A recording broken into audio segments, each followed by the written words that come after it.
Halo, pada video kali ini kita akan membahas mengenai UML diagram. Apa itu UML? UML adalah akronim yang merupakan kependekan dari Unified Modeling Language. UML merupakan pengganti dari metode analisis berorientasi objek dan desain berorientasi pada objek atau OOAD&D or Object Oriented Analysis and Design. Penciptaan UML awalnya dimotivasi oleh keinginan untuk menstandarisasi sistem notasi yang berbeda dan pendekatan desain perangkat lunak.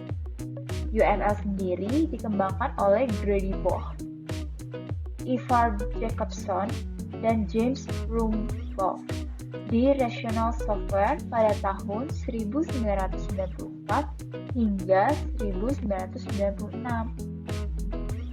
Pemodelan UML dapat dikategorikan menjadi dua bagian, yaitu static modeling dan dynamic modeling.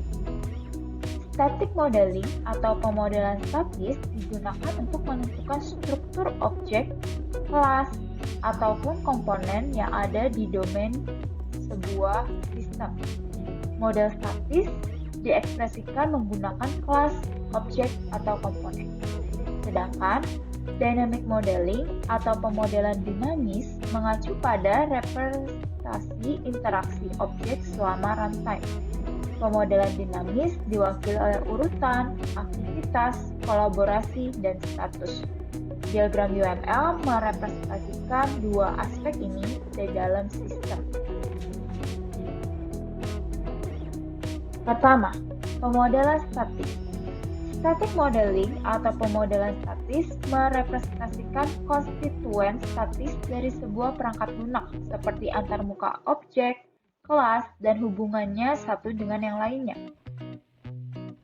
Dua diagram yang termaksud dalam static modeling adalah kelas diagram dan objek diagram. Kelas diagram merupakan diagram yang digunakan untuk merepresentasikan elemen statis seperti kelas, atribut, dan hubungan antar kelas. Sedangkan objek diagram adalah diagram yang digunakan untuk merepresentasikan instance dari elemen statis dan juga merepresentasikan properti dari instance kelas tertentu. 2. Dynamic modeling. Dynamic modeling atau pemodelan dinamis digunakan untuk merepresentasikan perilaku konstituen statis suatu perangkat lunak. Pemodelan dinamis juga digunakan untuk merepresentasikan interaksi, alur kerja, dan juga status dari konstituen statis dalam sebuah perangkat lunak. Pemodelan dinamis terdiri dari beberapa diagram seperti activity diagram, interaction diagram, dan state machine diagram. Activity diagram tidak hanya digunakan untuk memvisualisasikan sifat dinamis dari suatu sistem saja, tetapi juga digunakan untuk membangun sistem yang dapat dieksekusi dengan menggunakan forward and reverse engineering teknik. Interaction diagram. Interaction diagram digunakan untuk memvisualisasikan perilaku interaktif sistem. Diagram interaksi dapat dibagi menjadi dua, yakni sequence diagram dan communication diagram. Sequence diagram atau diagram sequence menangkap urutan waktu aliran pesan dari satu objek ke objek lainnya. Sedangkan diagram kolaboratif atau communication diagram menggambarkan organisasi objek dalam sistem yang mengambil bagian dalam aliran pesan. State machine diagram. State machine diagram mewakili berbagai keadaan suatu objek yang berubah sebagai respon terhadap peristiwa selama masa hidupnya. State mengacu pada kondisi suatu objek selama keberadaannya ada dalam memori, sehingga diperolehlah bagan sebagai berikut. Dalam UML 2.2 terdapat 14 jenis diagram UML yang terbagi menjadi dua kategori sebagai berikut: structural diagram dan behavioral diagram. Terdapat 7 jenis diagram mewakili informasi struktural, yaitu composite structure diagram, deployment diagram, package diagram, profile diagram, class diagram, object diagram, dan komponen diagram. Sedangkan 7 diagram lainnya mewakili tipe diagram UML umum untuk pemodelan perilaku, termaksud 4 yang mewakili aspek interaksi yang berbeda, terdiri dari activity diagram, use case diagram, state machine diagram, sequence diagram, communication diagram, interaction overview diagram, dan timing diagram. Behavioral diagram. Behavioral diagram menunjukkan apa yang harus terjadi dalam suatu sistem dan menggambarkan bagaimana objek berinteraksi satu sama lain untuk menciptakan sistem yang berfungsi. Karena diagram perilaku menggambarkan perilaku suatu sistem, diagram tersebut digunakan secara luas untuk menggambarkan fungsionalitas sistem perangkat lunak. Berikut merupakan jenis-jenis behavioral diagram. Yang pertama, activity diagram. Activity diagram merupakan UML diagram yang paling penting untuk menggambarkan proses bisnis dan urutan aktivitas dalam sebuah sistem agar lebih mudah dimengerti. Prosesnya berfokus pada serangkaian aktivitas dan bagaimana aktivitas tersebut dapat berhubungan dengan awal dan akhir yang jelas, serta terdapat decision atau keputusan yang mungkin terjadi pada suatu sistem. Activity diagram ini dibuat berdasarkan sebuah use case atau beberapa use case dalam use case diagram. 2. Use case diagram. Use case adalah hubungan antara fungsionalitas sistem dengan aktor internal ataupun eksternal dari sistem. Use case diagram tidak menjelaskan secara detail mengenai penggunaan use case, tetapi hanya memberi gambaran singkat hubungan antara use case, aktor, dan sistem. Di sisi lain, use case diagram juga digunakan untuk menganalisis persyaratan sistem tingkat tinggi. Terdapat 3 komponen utama dalam UML diagram ini, yaitu persyaratan fungsional yang direpresentasikan sebagai use case, sebuah kata kerja yang menggambarkan suatu tindakan. Yang kedua, aktor, yaitu adalah subjek yang berinteraksi dengan sistem. Yang ketiga, hubungan antara aktor dan use case yang direpresentasikan dengan garis lurus. 3. State machine diagram atau disebut juga state chart diagram merupakan diagram untuk menggambarkan transisi dan perubahan keadaan dari satu state ke state lainnya dalam suatu objek yang terdapat di dalam sistem. Dinamakan state machine karena diagram tersebut pada dasarnya adalah mesin yang menggambarkan beberapa keadaan suatu objek dan bagaimana objek tersebut berubah berdasarkan kejadian internal ataupun eksternal. Sequence diagram merupakan diagram UML paling penting karena menggambarkan urutan pesan dan interaksi yang terjadi antara aktor dan objek.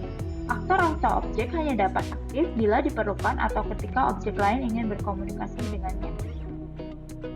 5. Communication diagram, disebut juga kolaboratif diagram. Fokus utama diagram ini adalah komunikasi antar objek. Diagram ini menggambarkan struktur organisasi dari sistem dengan pesan yang diterima dan dikirim. Dalam communication diagram yang dituliskan adalah operasi atau metode yang dijalankan antar objek yang satu dengan objek yang lain secara keseluruhan. Interaction Overview Diagram merupakan salah satu diagram paling kompleks karena merupakan salah satu bentuk visualisasi kerjasama antara activity diagram dengan sequence diagram.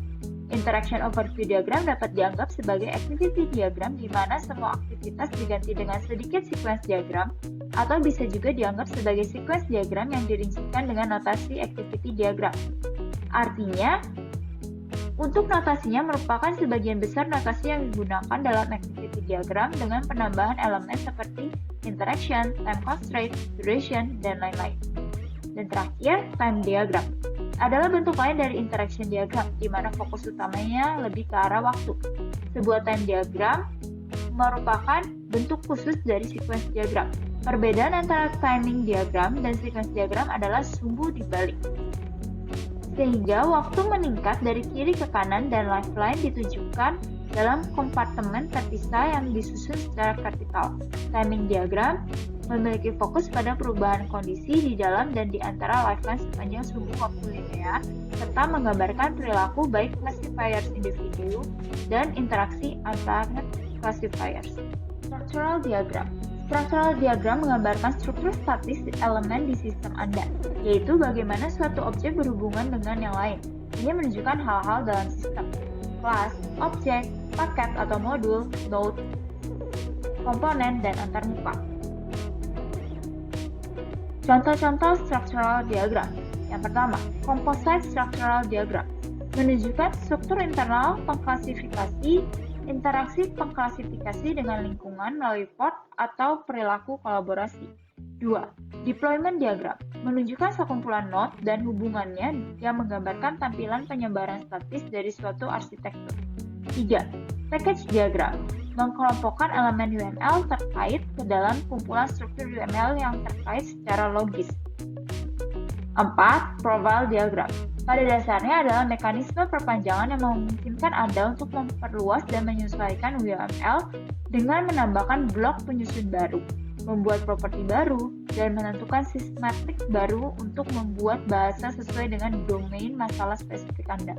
Diagram profile memiliki 3 jenis mekanisme perpanjangan, yaitu stereotype, set value, dan constraint. Kelas diagram adalah notasi grafis yang digunakan untuk membangun dan memvisualisasikan sistem berorientasi objek.